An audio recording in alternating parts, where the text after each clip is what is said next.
ya, kalian sudah saya kenalkan dengan istilah ada 8 parameter lalu lintas. Kita sudah membahas 2 di antaranya, yaitu arus atau volume dan kecepatan. Ya.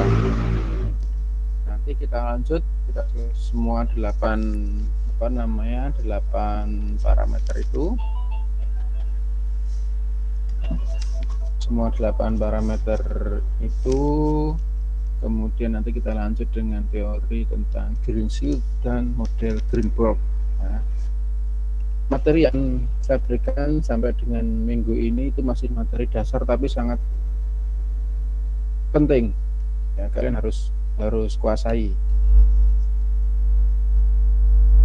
Ya, harus dikuasai, harus dipahami, karena itu nanti digunakan dalam hal yang lain, misalnya menghitung kapasitas, menghitung kinerja jalan, ruas, simpang, dan sebagainya. Ya, jadi minggu kemarin sampai dengan kecepatan, kalian sudah tahu bedanya volume dan arus. Ya, kemudian kecepatan, kalian kenal ada 6 definisi kecepatan. Ya, jadi kecepatan ada 6 macam. Kita selesaikan, nanti ada satu yang belum saya singgung, minggu kemarin kita selesaikan sekilas, yang namanya free flow speed. Nah, sekarang kalian sudah tahu kira-kira kalian kecepatan yang sehari-hari kalian kenal tuh sebenarnya masuk kategori kecepatan yang mana. Oke, saya share materinya.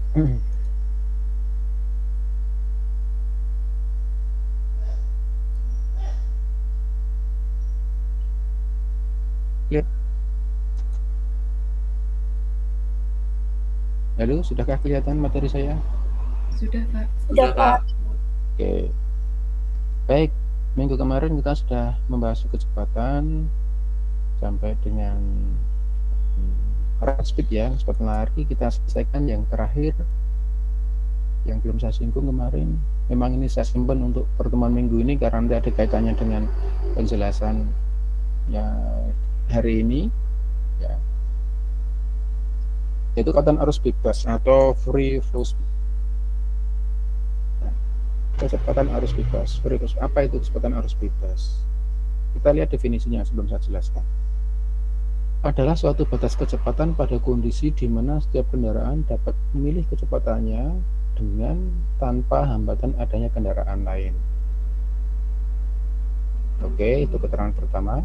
Keterangan kedua, jadi kecepatan arus bebas bukan ukuran hanya teoritis, bukan karakteristik arus lalu lintas, dibutuhkan untuk pengukuran kapasitas jalan. Oke, jadi dari penjelasan ini bisa kita kita carikan bahwa kecepatan arus bebas itu adalah suatu kecepatan yang dapat dipilih oleh pengendara kendaraan, ya, oleh pengendara jika dia di jalan itu sendirian, tidak ada kendaraan yang lain. Umpama saja ya, kamu keluar malam, ya ada keperluan jam 1 malam, keluar naik motor atau naik mobil, mungkin tidak sendirian, tidak ada kendaraan yang lain, ya. Sehingga dengan demikian kendaraan yang hanya satu-satunya di jalan itu tidak perlu terpengaruh oleh kehadiran kendaraan.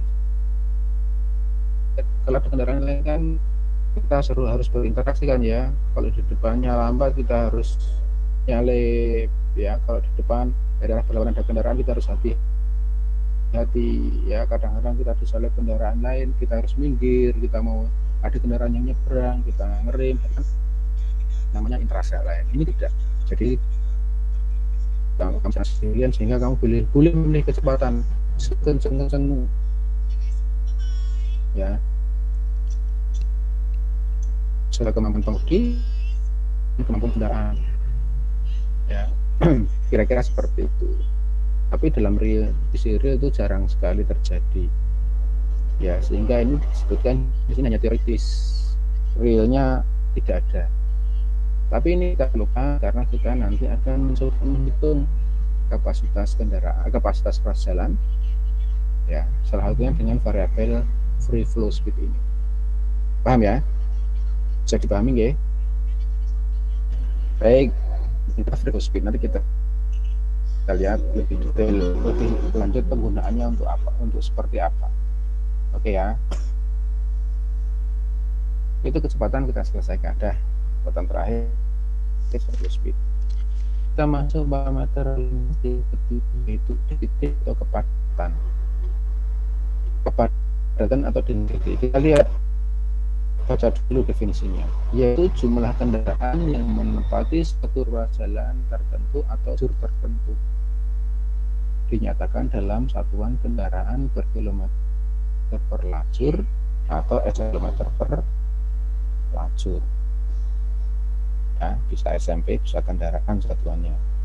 Kalian sudah tahu caranya mengkonversi dari kendaraan ke SMP kan ya, kita belajar minggu kemarin. Itu. Nah, kita lihat definisinya, ini harus hati-hati, yaitu jumlah kendaraan yang menempati satu ruas jalan atau lajur tertentu.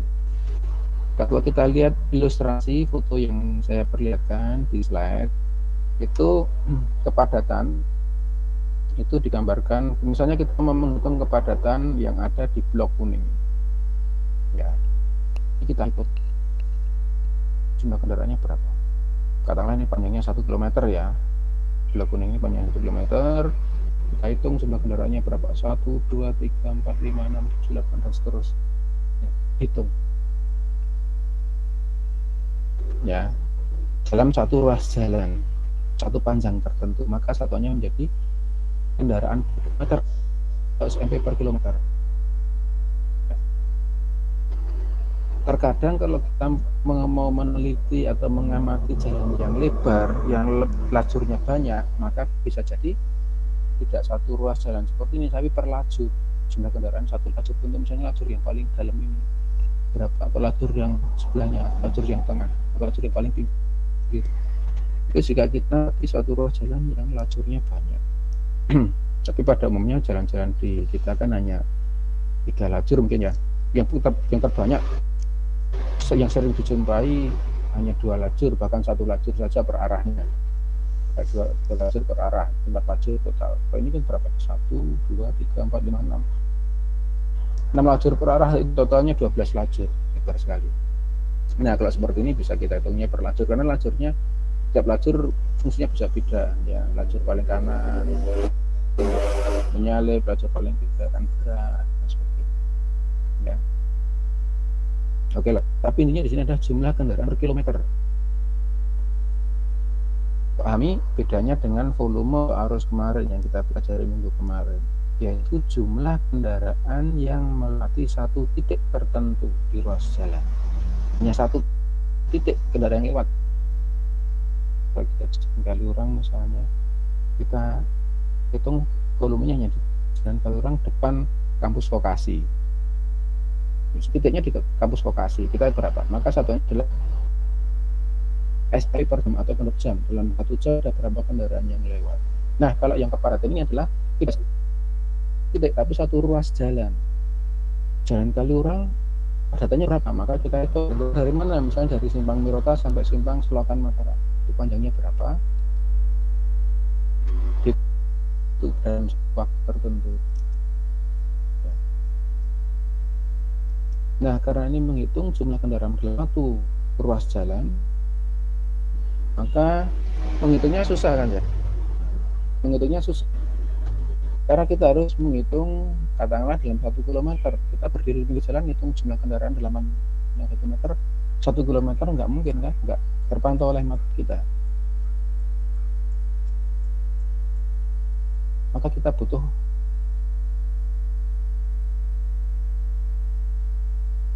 kalau tempat yang tinggi, bisa pakai drone. Kalau sekarang sudah model drone ya, atau kita kalau dulu zaman saya kuliah belum ada drone, sekarang kita cari gedung tinggi pinggir jalan, kita tempatkan dulu. Itu susah sekali ya, mencari lokasinya susah sekali ya. Itu kalau mau real dihitung. Jadi dari kamera di tempat tinggi yang kelihatan seperti ini kan, kita bisa hitung ya. Kita nyalakan apa, kita videokan, kemudian mau jam berapa kita hitung, kita pause, kita hitung ya, jam 8 di pause kita hitung, jam 8.4 di pause lagi hitung kendaraan. Ya, jadi butuh tempat yang tinggi, kamera di tempat yang tinggi. Susah. Maka untuk kepadatan ini bisa kita dekati dengan persamaan. Ya, tidak perlu survei langsung, tidak perlu survei kepadatan, cukup dari survei kecepatan dan survei arus. Ya, maka kita bisa dekati kepadatan itu dengan persamaan kepadatan K sama dengan Q arus dibagi dengan V kecepatan. Kepadatan arus atau volume dibagi kecepatan. Ya, kita tahu arusnya dari survei, kita tahu kecepatannya dari survei, maka kepadatannya tidak perlu kita survei langsung, kita masukkan dalam rumusan. Ya, ini rumus harus kalian ingat. Ya, rumus dasar kepadatan sama dengan arus dibagi kecepatan. Beda buku, beda literatur, mungkin beda notasi, enggak masalah. Ya, ada buku yang pakai notasi yang lain, kepadatan pakai D besar, density, arus pakai Q, kecepatan pakai T, enggak masalah. Yang penting kepadatan dengan arus bagi kecepatan. Oke ya. Kan? Paham? Selesai untuk kepadatan. Kita lihat headway.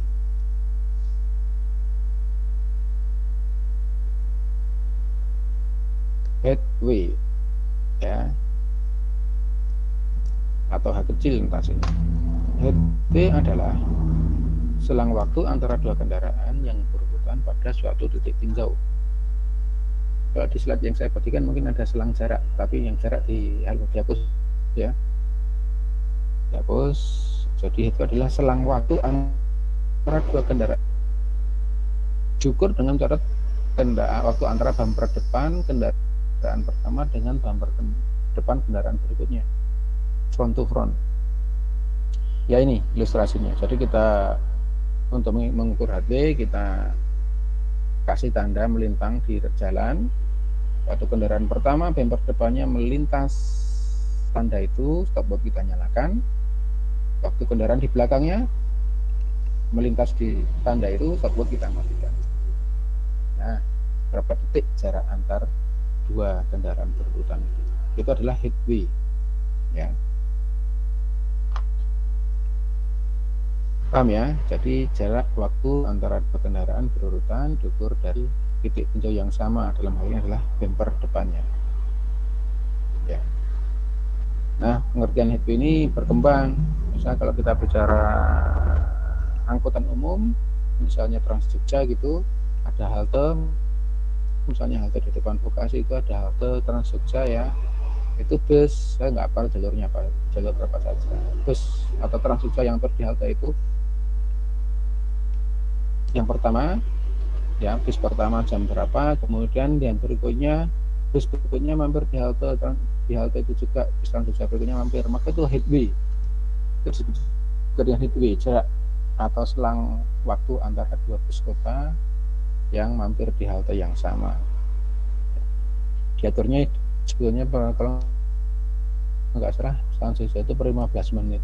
Jadi tiap 15 menit lagi, tiap 15 menit sekali itu ada bus yang mampir di halte ya, untuk jalur yang sama, sehingga penumpang itu yakin kalau kamu misalnya mau naik bis sudah kelewat bis yang tadi, maka saya nunggu 10 menit lagi akan datang bis berikutnya ya. Itu bagus kalau bisa seperti itu ya, dan harusnya memang seperti itu. Jadi penumpang itu ada kepastian, jangan sampai calon penumpang bus atau angkutan umum itu nunggu sudah lama busnya nggak datang dan nunggu 1 jam ternyata busnya nggak datang, nggak akan ada bus yang mampir, konyol ya kan. Oke ya, nah ini headway ya, jadi selang waktu antara dua kendaraan yang berurutan, kita lihat dari titik tinjau yang sama. Nanti kalau titik tinjaunya beda, ada lagi istilahnya. Kalau kita tadi headway bicara selang waktu, kalau dari bicara jarak maka namanya spacing, yaitu jarak antara dua kendaraan yang berurutan dalam suatu arus lalu lintas yang diukur dari bumper depan ke bumper depan kendaraan berikutnya, front to front. Kalau tadi interval waktu, ini interval jarak. berapa jarak antara kendaraan di depan dengan kendaraan di belakang, tapi hitungnya dari depan dan depan, front to front, spacing ya. Oke, lanjut aja.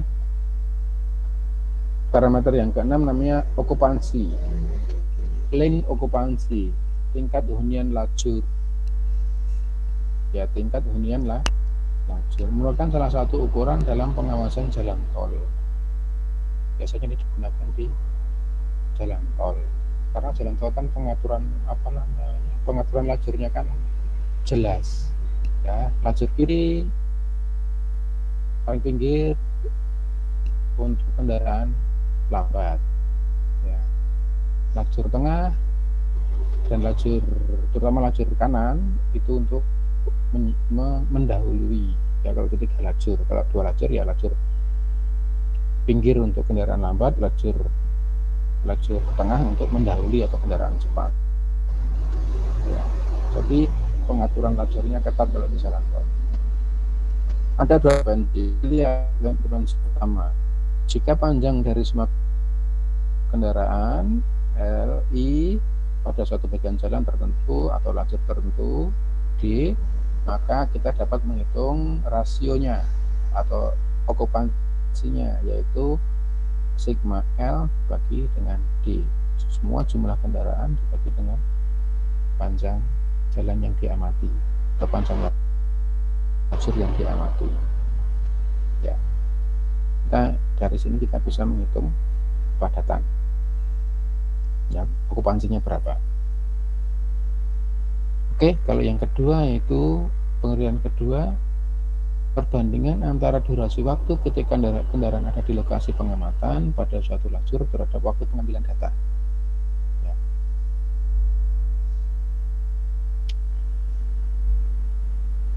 Jadi di sini dan okupansi dinyatakan dengan persamaan sigma T atau waktu total kendaraan melewati detektor ya, kita tempatkan detektor di antara 2 titik, kemudian dibagi dengan total waktu pengamatan ya. Kita bisa tahu jumlah kendaraan yang ada di lajur itu ya, atau kepadatan di lajur itu. Oke ya, itu lane occupancy. Oke, kemudian 2 yang terakhir yaitu clearance dan gap. Ini hampir sama dengan dengan headway dan spacing tadi ya. Masalah variabelnya yaitu waktu dan jarak. Cuman kalau headway dan spacing tadi adalah front to front ya, dari pengukurannya dari titik tinjau bumper depan ke bumper depan. Ini titik tinjaunya dari bumper belakang kendaraan pertama ke bumper depan kendaraan berikutnya di belakangnya ya. Jadi kalau clearance itu jarak antara bumper belakang kendaraan pertama dengan bumper depan kendaraan berikutnya ya. Sementara kalau ini bukan spacing, ini gap adalah selang waktu atau interval waktu antara bumper belakang kendaraan pertama dengan bumper depan kendaraan berikutnya, itu gap ya. Jadi ini background ya, kalau tadi kan front to front, jelas ya bedanya ya. Nah, kalau ini untuk gap dan clearance ini kita biasanya digunakan kalau meneliti atau mempelajari mengenai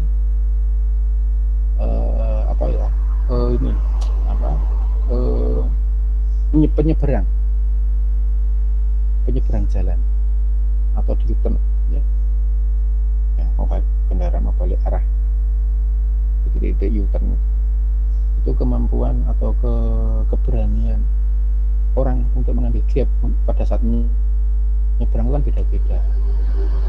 Ya, orang tua dengan anak muda mau menyeberang jalan itu mau kemampuannya, keberaniannya berbeda. Kalau anak muda mungkin mau bisa lari, misalnya mau lari gitu. Jadi gapnya yang pendek antara dua kendaraan berurutan yang dekat pun berani dia lari. Kalau orang tua kan memang benar-benar sepi gitu kan ya, baru dia ya menyeberang. Nah ini namanya gap acceptance, ya kemampuan atau keberanian untuk mengambil celah antar dua kendaraan sehingga dia berani menyeberang gitu ya. Tapi selama saya mengajar di sini di TPPS atau di TRPS belum ada yang tugas akhir ya, itu belum atau di 3 dulu belum pernah ada mahasiswa yang mengambil gap ya, keberanian mengambil gap, mengamati orang nyebrang. Karena memang di tempat kita kan di Indonesia itu kan nyebrang kan bisa di sembarang tempat ya. Kalau di luar negeri kan nggak bisa nyebrang itu ya di tempat-tempat tertentu, di tempat tertentu benar-benar di zebra cross. Kalau sebidang, kalau tidak sebidang ya di jembatan penyeberangan. Kalau di tempat kita mau mengamati penyeberang susah, karena nyebrangnya cuma di mana saja ya, butuh nyebrang depan rumah langsung nyebrang, di depan sekolahan, depan kampus ya langsung nyebrang, tidak mesti di zebra cross ya. Bahkan di sebelahnya di zebra cross pun nyebrangnya tidak di zebra crossnya ya, perilaku yang tidak benar sebelumnya. Baik, sampai sini ada pertanyaan? Silakan kalau ada yang mau ditanyakan.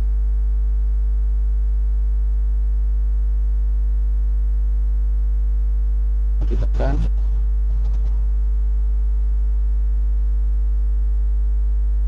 Ya. Ini kamera laptop saya nggak terlalu bagus, jadi tampilannya hanya bayangannya. Oke, kalau nggak ada pertanyaan saya lanjut ya. Kita akan mempelajari penggunaan 8 parameter itu, terutama untuk 3 parameter utama, yaitu arus, kecepatan atau arus atau volume, kecepatan dan kepadatan. Itu 3 yang harus kalian pahami benar. 3 itu yang paling dasar ya. Kita akan coba menghitung kinerja ruas jalan, kita menghitung kapasitas jalan. Maka kita harus tahu dulu apa namanya kapasitas. Ini tadi tentang pengambilan celah ya, gap tadi yang saya jelaskan, saya lewati aja.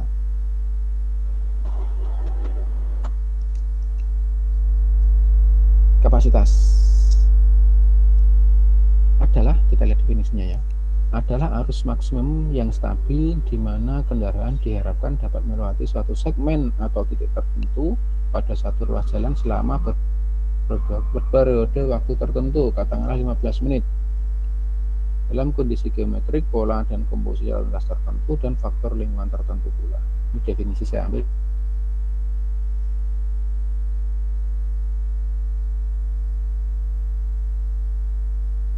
dari tahun ya. Kemarin saya kasih tugas untuk googling, dicari PDF-nya, kemudian di-download kan ya. Sudah ya. Nah, dinyatakan dalam satuan kendaraan per jam atau SMP per jam. SMP per jam atau kendaraan per jam. Kapasitas kalian tahu ya, secara umum terminologi itu atau istilah kapasitas itu sama dengan daya tampung, daya muat, ya kan? Daya tampung atau daya muat.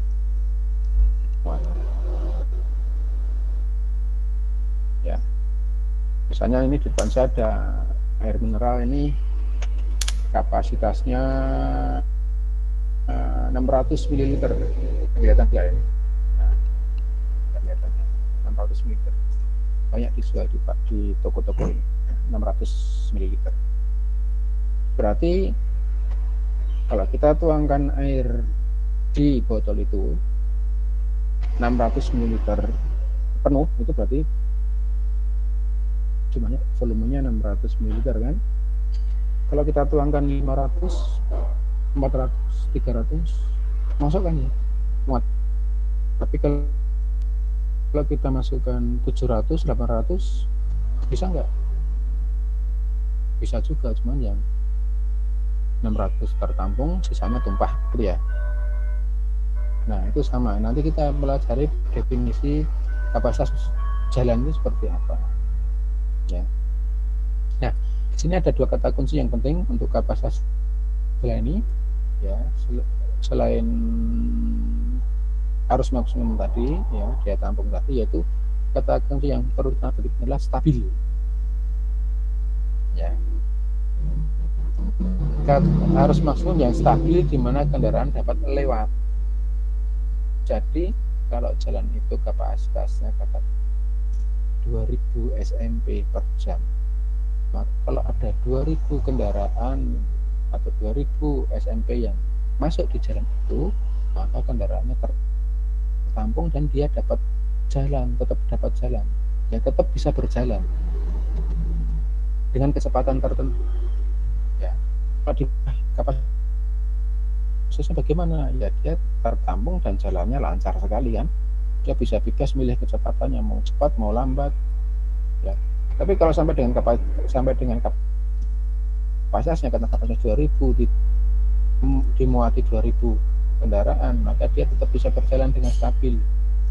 Kalau lebih dari 2000 gimana? 2100 tertampung juga, cuman kecepatannya akan lambat. 2000 tertampung juga, lebih lambat, kecepatannya masih bisa bergerak. 2500, nah di 2500 tertampung tapi sudah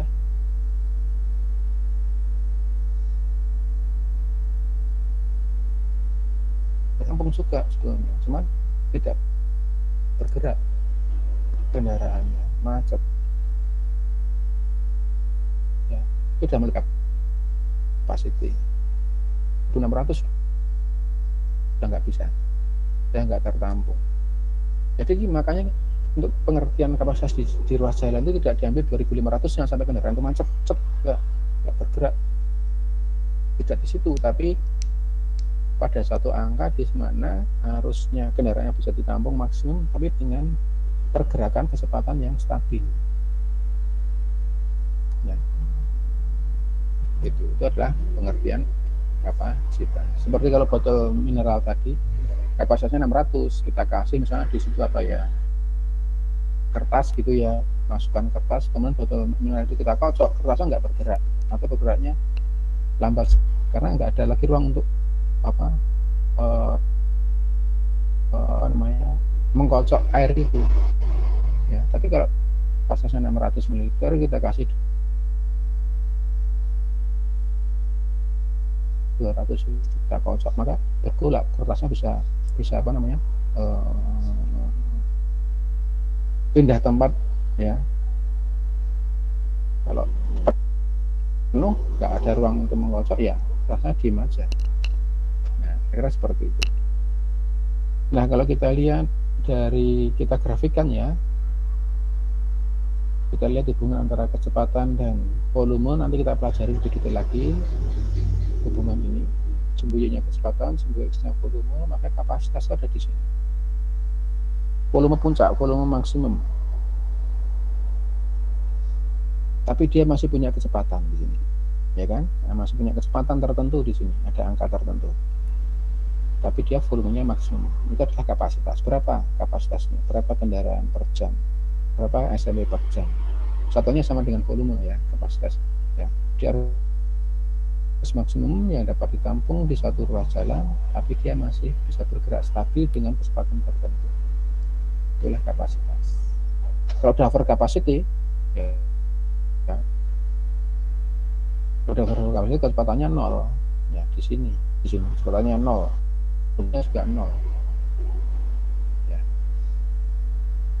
Kendaraannya terlalu banyak sehingga volumenya atau arusnya 0. Kecepatannya juga 0 di sini, ini macet ini. Nanti kita lihat lebih detail grafik ini. Oke, kapasitas ada pertanyaan? kapasitas jalan ya, nanti bisa kita kembangkan di kapasitas simpan bersinyal, kapasitas simpan tidak bersinyal, kapasitas bundaran dan sebagainya. Kita bicara ruas jalan dulu aja yang paling sederhana, gampang dipelajari. Ada pertanyaan di sini? Belum? Lanjut ya. Ya. Afna mau tanya? Atau mau komentar? Belum, Pak. Oke, ya. Lanjut ya. Sekarang kita pelajari hubungan antara arus, kecepatan, dan kepadatan yang sudah kita pelajari definisinya kemarin dan tadi. Hubungan antara arus, kecepatan, kepadatan atau speed flow density relationship ya.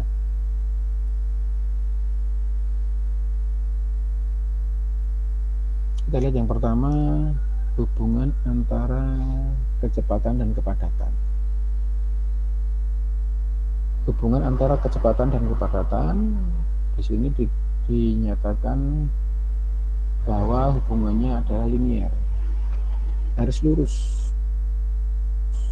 ya, linear atau garis lurus. Artinya apa? Semakin tinggi kecepatan lalu lintas, dibutuhkan ruang bebas yang lebih besar antar kendaraan sehingga mengakibatkan jumlah kendaraan per kilometernya lebih kecil. Logikanya adalah kalian naik motor atau naik mobil di jalan, ya kalian bisa mengendarai dengan kecepatan tinggi jika jarak antara kendaraan di jalan itu kan lebar atau panjang. Artinya jumlah kendaraan di jalan itu sedikit, ya kan? Kalau jumlah kendaraan di jalan itu sedikit, maka jarak antara kendaraan lebih longgar, ya sehingga satu kendaraan dan kendaraan lain tidak terlalu mempengaruhi, maka bisa memacu kecepatan tinggi. Tapi kalau banyak kendaraan di jalan itu sehingga saling berimpitan, berdekatan, maka kecepatannya rendah. Kita bicara secara umum saja ya, tidak bicara sopir atau orang yang nekat di jalan ya. Jadi kalau logikanya seperti itu, semakin banyak kendaraan maka bisa memacu kendaraan dengan kalau semakin banyak kendaraan maka tidak bisa memacu kendaraan dengan kecepatan tinggi, tapi semakin sedikit kendaraan di jalan maka bisa memacu kendaraan lebih tinggi. Logikanya seperti itu, jadi terima ya. Nah ini kalau kita nyatakan dalam grafik, ini model green shield ya, kita pelajari yang green shield dulu ya. Namanya model green shield, hubungan antara kecepatan di sumbu Y dengan kepadatan di sumbu X, maka dinyatakan dalam garis kuning ini linear, lurus ya. Tadi penjelasannya adalah jika kepadatannya rendah di sini misalnya, di daerah sini kepadatannya rendah, jumlah kendaraan di jalannya sedikit, maka kendaraan-kendaraan itu bisa menempuh perjalanan dengan kecepatan tinggi, ya kan? Di sini ya, kecepatan tinggi. Jadi kalau ini kita tarik ke atas sampai garis kuning, kita tarik ke kiri, kecepatannya tinggi. Tapi semakin padat kendaraan, makin ke kanan, misalnya di sini kita tarik ke atas sampai garis kuning, tarik ke kiri, maka kecepatannya rendah. Logis ya. Bahkan pada satu titik padatannya puncak di sini, padatan puncak atau macet, notasinya KJ di sini, maka kecepatannya 0. Jadi kendaraannya tidak bergerak. Ya, kecepatannya 0. Jadi sudah macet, benar-benar macet. Ya, atau di sini juga ada satu titik di sini padatannya 0, tidak ada kendaraan di situ. Maka bisa tinggi-tingginya, cepat-cepatnya, itu namanya free flow speed tadi yang saya jelaskan. Jadi jika tidak ada kendaraan di jalan, hanya sendirian kamu, 0 kendaraan, maka kecepatannya adalah cepat karena arus bebas. UF sorry, free flow speed. Ya, ini adalah kecepatan arus bebas atau free flow speed. Nah, persamaan garis kuning ini dinyatakan dengan rumus U sama dengan UF, kecepatan sama dengan kecepatan arus bebas dikalikan 1 minus kepadatan dibagi kepadatan puncak. Sekali lagi, notasi beda buku, beda literatur bisa berbeda, ya, bisa berbeda. Tapi ada yang kecepatan dengan T, kepadatan dengan D, silakan saja, ya. Tapi pengertiannya seperti itu. Oke, sampai sini ada pertanyaan? Permisi Pak, izin bertanya. Ya. Untuk K-nya itu memang kendaraan per kilometer ya Pak, bukan pakai yang SMP itu? Ya, bisa digunakan SMP per kilometer atau kendaraan per kilometer, sama saja, tergantung kita mau lihatnya seperti apa. Ya, mau menggunakan satuan apa. Memang umumnya pakai SMP per kilometer. SMP per kilometer ya. Boleh diganti dengan SMP per kilometer. Ya. Dan saya juga menyarankan SMP per kilometer. Ya, terima kasih koreksinya. Ini memang kalau dari penjelasannya saya sebelumnya gunakan SMP per kilometer. Ini kan saya ambil langsung dari punya Salter, itu dia memang pakai vehicle per feet. Ya, satuannya bisa saya terjemahkan kendaraan per kilometer. Dia tidak pakai PCU atau SM. Boleh Mas diganti dengan SMP per kilometer juga bisa. Ya. Oke, yang lain? Ada pertanyaan?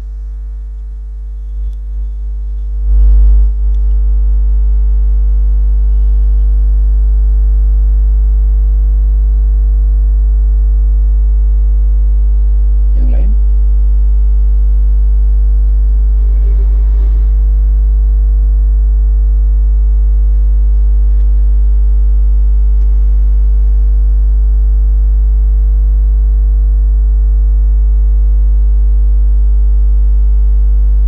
Kalau enggak, saya lanjut ya.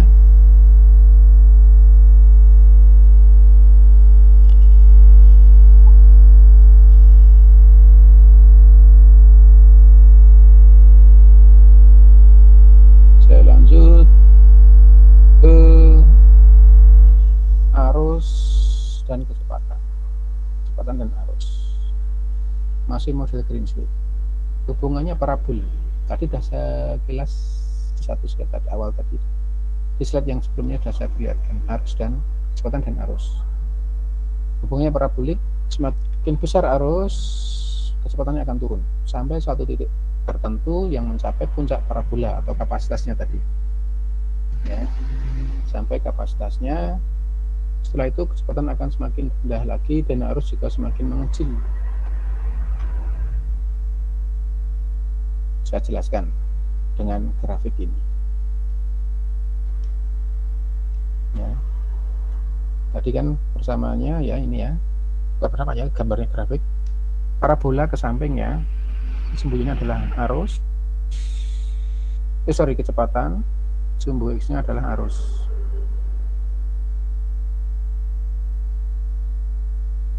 Nah, kecepatan di sumbu Y, arus di sumbu X.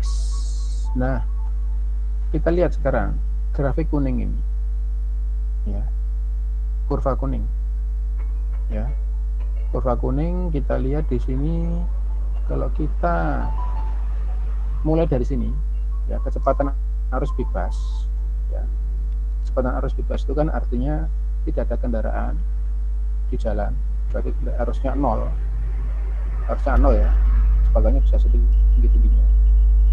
Tadi kepadatan 0 sama. Kemudian makin banyak kendaraan di jalan itu, ya, arusnya atau volumenya makin bertambah, maka kecepatannya akan turun. Makin bertambah terus arusnya, maka kecepatannya akan makin turun. Dia akan turun kecepatannya. Menunjukkan grafik kuning. Sampai satu titik tertentu di sini arusnya maksimum.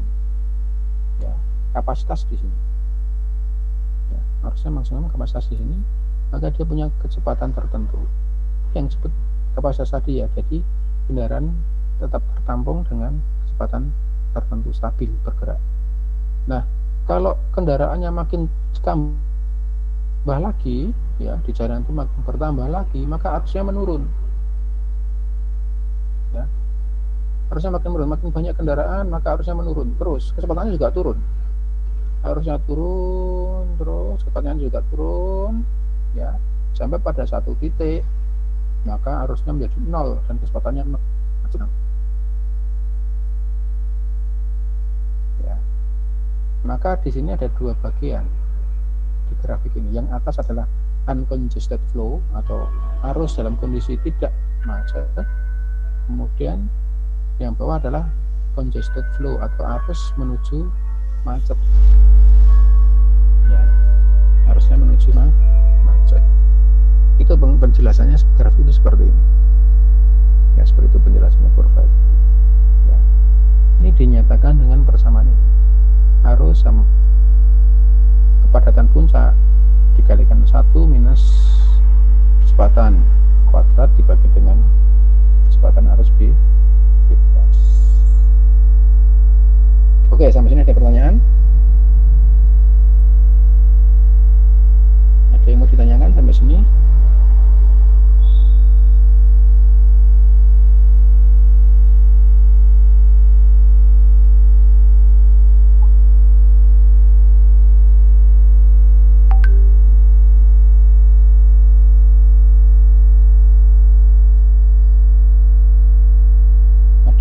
Ditanyakan.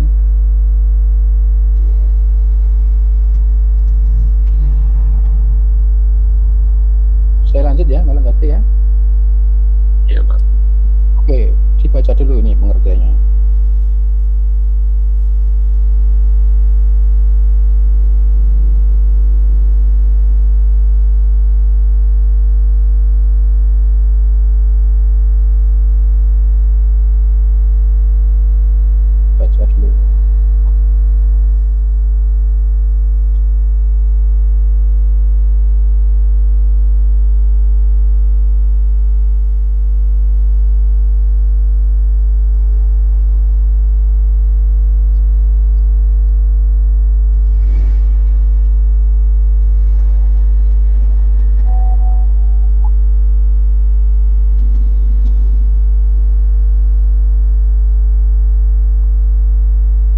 Hubungan antar arus dan kepadatan.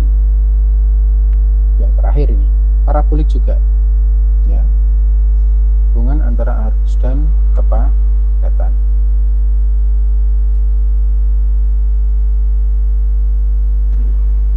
Semakin tinggi arus akan semakin tinggi kepadatannya. Sampai titik di mana kapasitas terjadi, nah setelah itu semakin padat maka arus semakin kecil.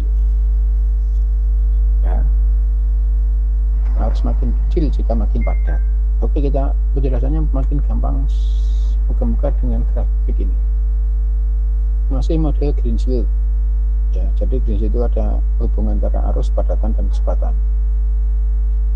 Oke, ini parabolik tapi paraboliknya ke atas ya. Kalau arus dan kecepatan tadi kan ke samping, ini ke atas ya, hubungannya parabolik atau kuadrat.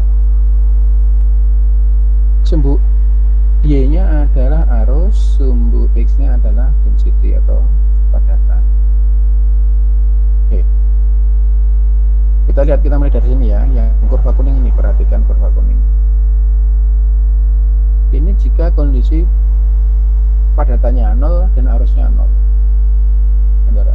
Jalan itu sepi. Jalan itu sepi.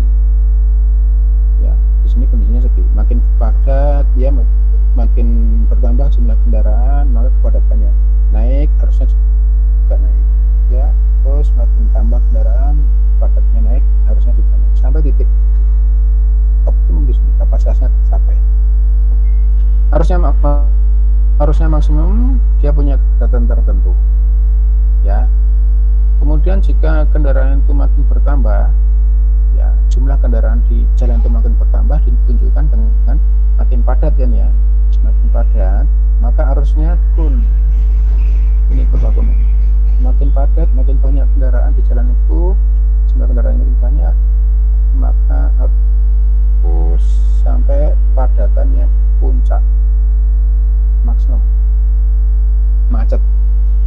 jam ya. KJ kan jam density ya. Harusnya 0, balik lagi ke 0 karena kendaraannya nggak bergerak. Tidak ada kendaraan yang lewat bergerak. Tidak ada. Kalau kita mengamati di katakanlah di Jalan Kaliurang depan Vokasi itu banyak kendaraan di situ, tapi mereka berhenti. Tidak ada yang lewat di titik depanmu, itu nggak ada, sehingga harusnya 0. Tapi banyak kendaraan, tapi tidak bergerak. Ya. Macet. Dinyatakan dengan persamaan arus sama dengan free flow speed kalikan kepadatan, dikurangi kepadatan padat dibagi dengan kepadatan saat macet. Ingat notasinya beda buku, beda literatur, mungkin bisa berbeda ya. Itu penjelasannya sederhana, sesederhana itu, tapi dinyatakan bisa divisualisasi dengan grafik atau kurva kuning ya. Oke, sampai sini ada pertanyaan?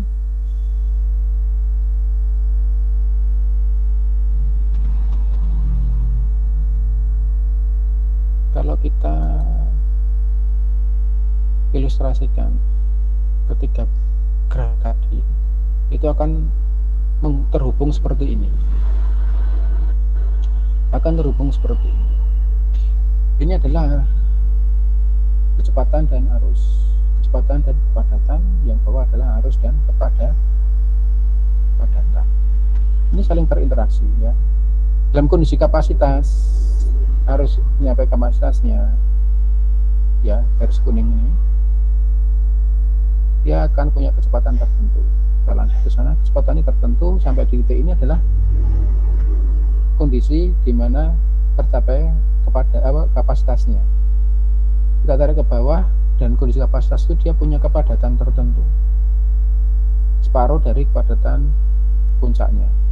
Ya, ini kecepatan kapasitas juga separuh dari free flow speed-nya ya. Ini cara itu, ini nggak saya tulis di sini. Ya. Kemudian ke bawah sampai punya tertentu pada kondisi kapasitas. Kapasitasnya berapa bisa kita lihat di sini. Ya. Ini kalau dihubungkan akan seperti ini. Ketiga hubungan tadi. Ini teori Green-Schild, model Green-Schild. Ya. Oke. Bisa dipahami? Jelas? Jelas ya? Oke, kalau tidak ada pertanyaan, akan saya kasih tugas. Ini dikerjakan supaya lebih paham ya. Memahaminya kita main-main dengan hitungan. Ya, kita main-main dengan hitungan. Oke, kita lihat soalnya. Kita yang kalau kamu mau ngerjakan soal kan pahami soalnya dulu kan ya, baru bisa menjawab. Kita main-main dengan tiga grafik tadi. Suatu jalan memiliki 4 lajur untuk masing-masing arah. Masing-masing 4 lajur berarti jalan itu totalnya untuk 2 arah 8 lajur kan ya. Lebar jalannya sangat lebar. Di Jogja yang paling lebar itu jalan ring road itu hanya 3 lajur per arah, total 6 lajur ya. Total 6 lajur.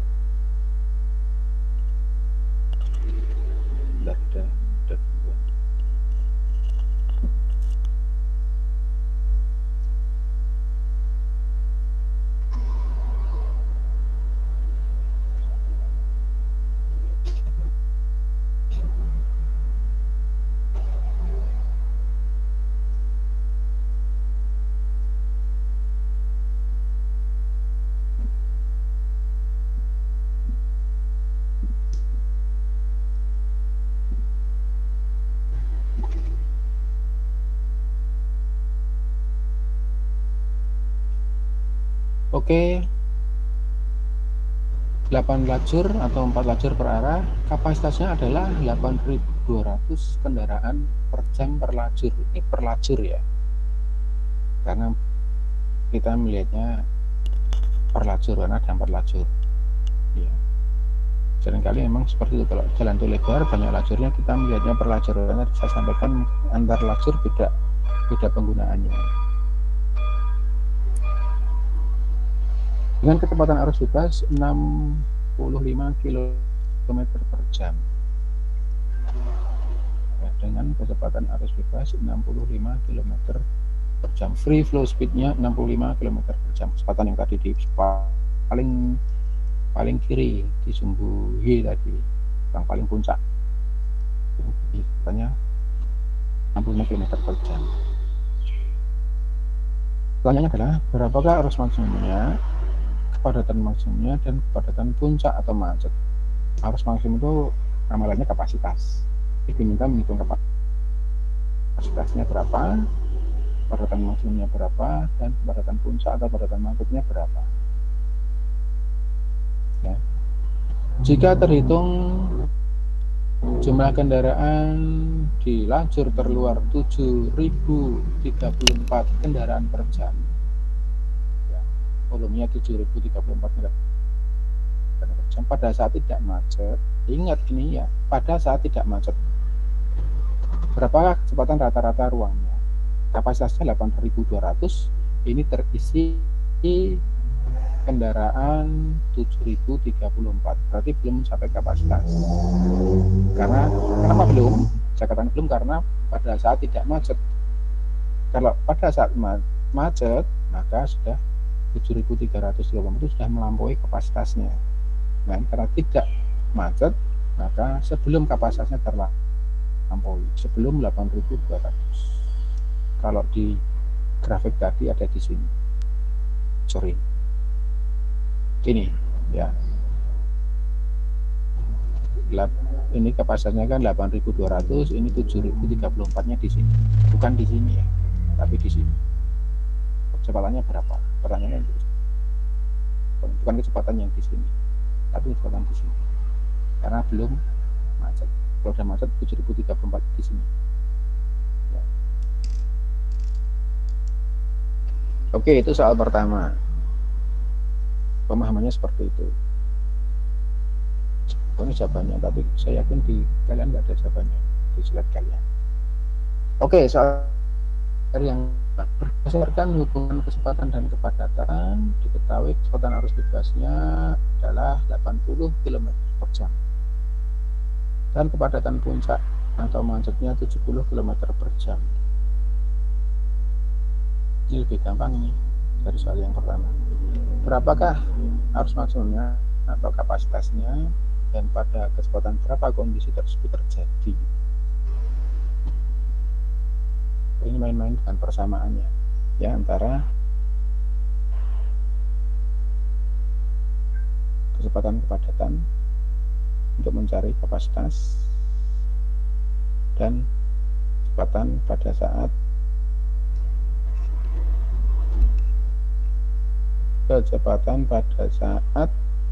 macet. Bukan macet, pada saat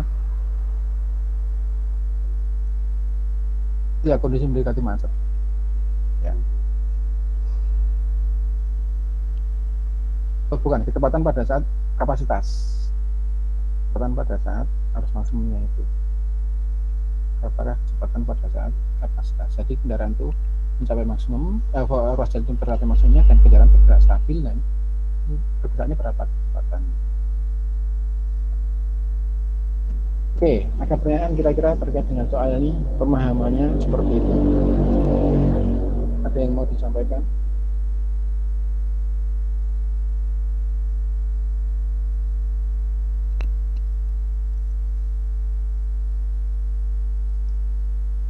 Kalau tidak ada, ini jawabannya, tapi saya skip. Itu tadi adalah model green shield ya. Nah, sekarang kita akan pelajari model yang kedua, yaitu namanya model Greenberg. Ini kayaknya di slide belum ada ya, nanti saya susulkan ya. Saya susulkan model Greenberg, kalian simak saja, catat yang tidak ada di sini, tidak ada di slide. Model Greenberg dikembangkan tahun 59 menggunakan analogi konsep arus aliran zat cair atau fluida. Ya, kalian sudah belajar mekanika fluida, tahu konsepnya. Rumus dasar yang dikembangkan adalah kecepatan sama dengan konstanta kalikan dengan ln kc per k. Ya, di sini ada konstanta c. Dimana kalau di Greenberg tadi kita tidak mengenal konstanta, kan? Nah, kalau di Greenberg ini ada konstanta c. Oke, nah penjelasannya dengan persamaan tadi, ya kita sudah punya rumus dasar.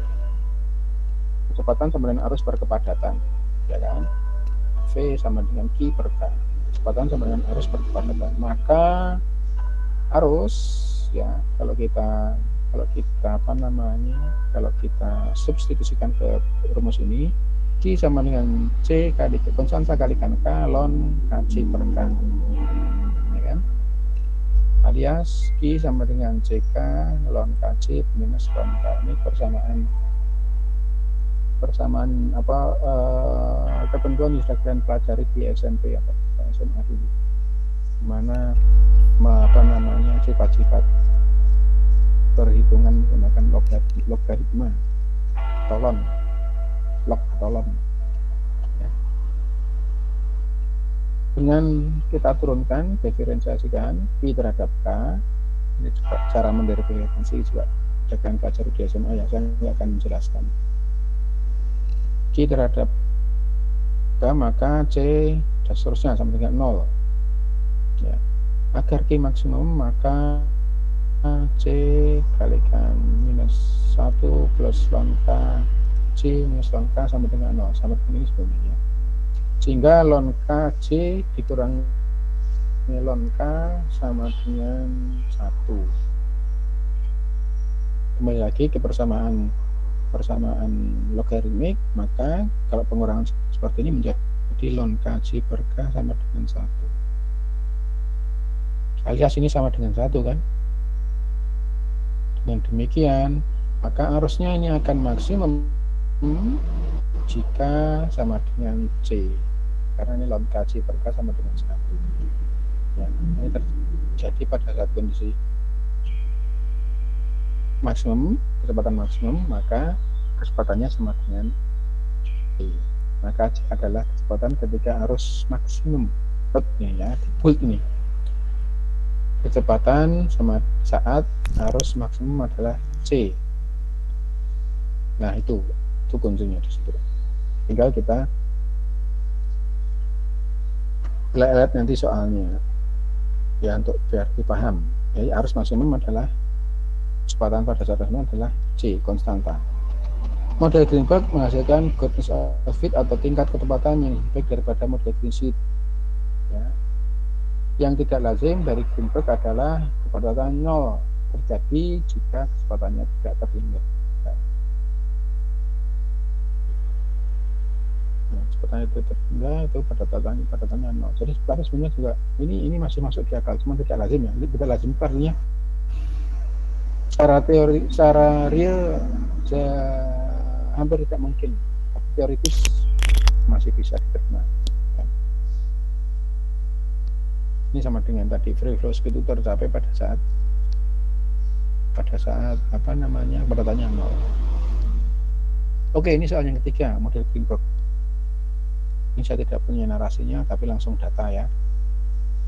Diketahui kepadatan saat macet adalah 1.130 kendaraan per kilometer.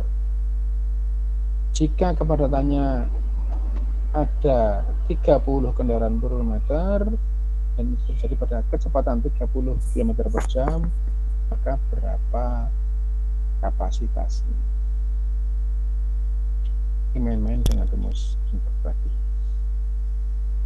Ini jawabannya enggak saya perhatikan. Ini materi yang lain. Ini materi minggu depan aja nih, shock wave ini. Oke, sampai sini ada pertanyaan?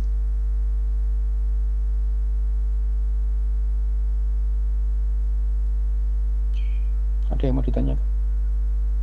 Hubungan fokus pertemuan ini adalah hubungan antara kecepatan terus dan kepadatan, ya, dengan model green sheet dan green box. Kalian sudah punya ilmunya berlalu lintas, ilmu dasar, sehingga moga-moga kalau kalian di jalan ya hati-hati ya, motor, naik mobil, naik kendaraan sepeda pun hati-hati di jalan. Oke, kalau nggak ada pertanyaan kita ketemu lagi minggu depan jam 7 ya. Selamat pagi, tetap jaga kesehatan. Assalamualaikum warahmatullahi wabarakatuh. Waalaikumsalam warahmatullahi wabarakatuh. Terima kasih Pak.